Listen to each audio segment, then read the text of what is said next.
하나님 말씀은 베드로전서 4장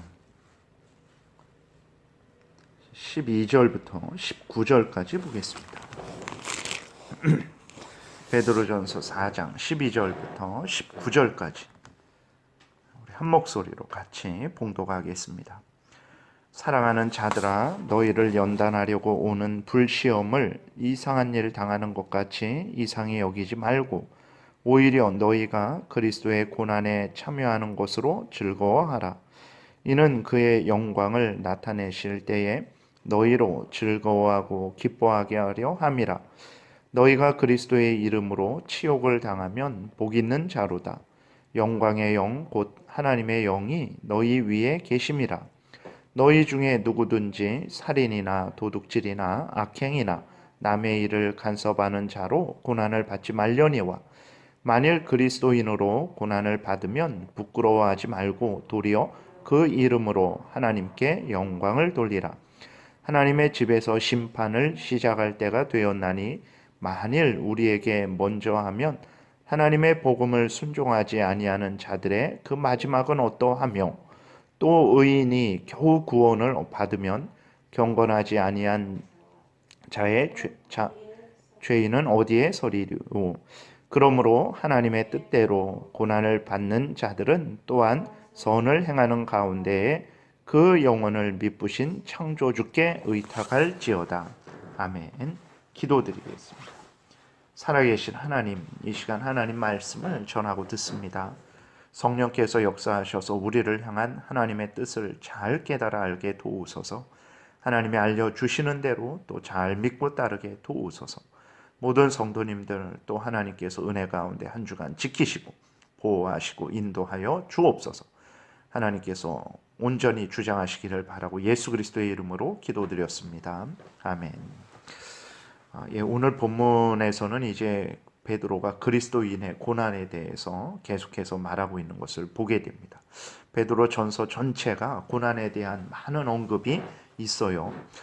그럼에도 불구하고 일반적으로 그리스도인은 항상 복을 받아야 된다라고 생각하는 경우가 많죠. 우리들도 그렇죠.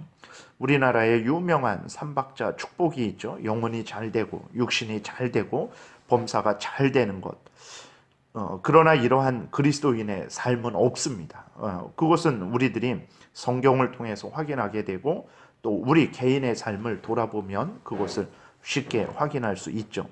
우리의 바람대로 삼박자 축복, 항상 영혼이 잘 되고 육신이 잘 되고 범사가 잘 되는 것 정말 그렇게 바라죠. 그러나 현실적으로는 그러한 삶이 우리에게 주어지지 않습니다. 성경도 그것을 분명히 언급하고 있어요.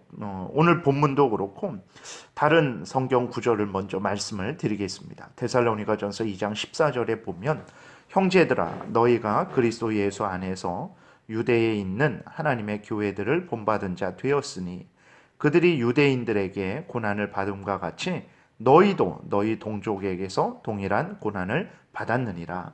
보세요. 유대에 있는 하나님의 교회들이 고난을 받았어요.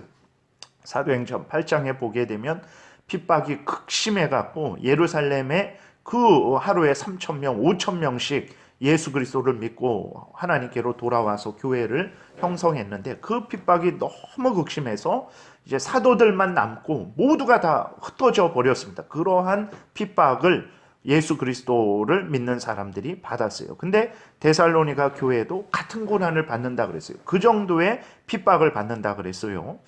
그리고 로마서 8장 17절에 이런 말씀이 있습니다. 자녀이면 또한 상속자 곧 하나님의 상속자요 그리스도와 함께한 상속자니 우리가 그와 함께 영광을 받기 위하여. 얼마나 복된 말입니까? 근데 거기에 또 하나 덧붙여져 있습니다. 고난도 함께 받아야 할 것이니라. 예, 하나님의 자녀들이 예수 그리스도와 함께한 상속자로 그렇게 하나님께 받아들여지고 영광을 받습니다. 근데 그 영광을 받기 위해서 이 땅에선 어떤 것도 같이 받아야 되냐? 고난도 함께 받아야 된다라고 로마서 8장 17절에 말씀하고 있어요. 디모데후서 2장 3절에 바울은 디모데에게 말합니다. 나와 함께 고난을 받으라 라고 이렇게 디모데에게 바울이 말해요. 디모데후서 또 3장 12절에 이렇게 기록되어 있어요. 무릇 그리스도 예수 안에서 경건하게 살고자 하는 자는 박해를 받으리라. 이렇게 그리스도인에게는 고난이 있다는 것을 성경이 증거하고 있다는 것을 우리가 기억을 해야 되는 것입니다. 우리들이 하나님의 자녀가 되는 존귀한 은혜를 받았죠. 사탄 마귀로부터 자유함을 받았고 죄로부터 죄의 형벌인 비참함과 죽음과 영원한 지옥 형벌로부터 자유함을 구원을 얻었습니다. 하나님의 자녀가 되어서 천국을 우리가 상속받게 되는 것이죠.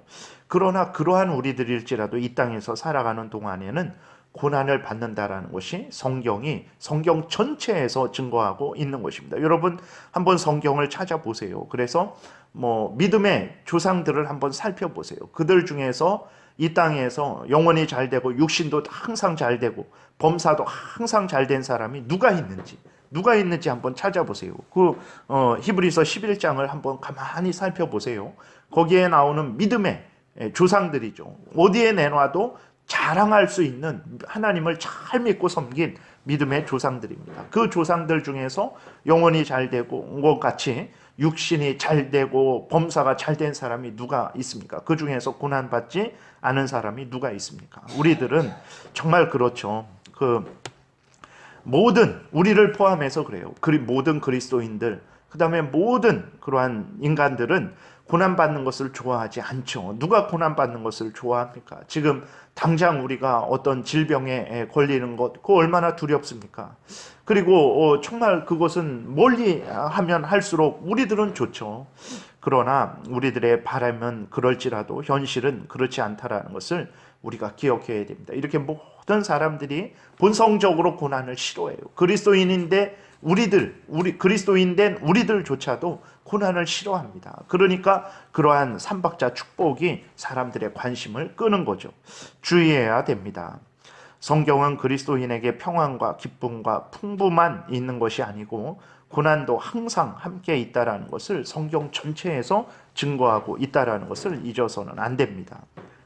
오늘 본문도 그것을 증거하고 있습니다. 12절에 다시 보게 되면 사랑하는 자들아 너희를 연단하려고 오는 불시험을 이상한 일 당하는 것 같이 이상히 여기지 말고 라고 이렇게 기록이 되어 있어요. 그리스도인들을 연단하기 위해서 불시험이 온다라는 거예요. 불시험이 뭐냐? 그랬을 때 그것은 극렬한 고난과 핍박을 의미하는 그러한 말입니다. 하나님을 대적하는 사람들에게 극렬한 고난, 핍박이 있을 것이다. 그 당연히 상식적인 생각이죠. 근데 아닙니다. 그것이 아니고 그리스도인들에게 극렬한 고난, 핍박인 불시험이 온다라는 거예요. 하나님이 그러한 극렬한 고난, 핍박을 통해서 그리스도인들을 연단하신다라는 것입니다. 그래서 그리스도인들에게 또 뭐라고 말하고 있습니까? 베드로 사도가 이상한 일 당하는 것 같이 이상히 여기지 말라 그랬어요. 그거 이상히 여기지 말아라. 아니 하나님의 자녀인데 어떻게 우리에게 불시험이 있습니까? 그런 생각하지 말아라. 그 원래 그런 것이다. 하나님은 항상 하나님의 백성들을 그런 식으로 연단하고 훈련시키셨다. 그렇기 때문에 너희를 연단하려고 오는 그 불시험, 극렬한 고난과 핍박, 환난, 이 땅에서의 여러 가지 어려움들 그거 당할 때 이상하게 여기지 말아라. 물론 범죄에서 그런 일을 당하는 것은 이상히 여기고 속히 회개해야 되죠. 그러나 하나님을 잘 믿고 살아가는데도 그런 일이 있을 때 이상히 여기지 말라라는 거예요. 하나님께서 그러한 일들을 연단하시기 위해서, 우리를 연단하시기 위해서 사용하시니까 이상히 여기지 말아라. 13절에서는 뭐라고 말씀하고 있습니까? 오히려 그리스도의 고난에 참여하는 것을 즐거워하라 그래요. 13절 오히려 너희가 그리스도의 고난에 참여하는 것으로 즐거워하라. 이는 그의 영광을 나타내실 때에 너희로 즐거워하고 기뻐하게 하려 함이라.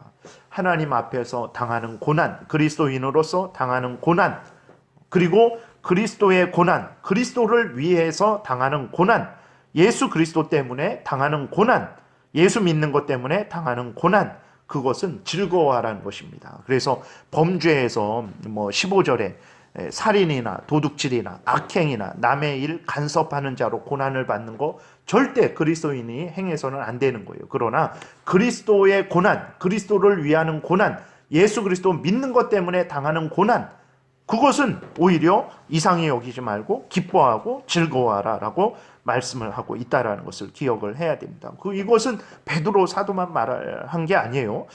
예수 그리스도께서 마태복음 5장에서 이렇게 말씀을 하고 있어요. 같은 말씀이죠.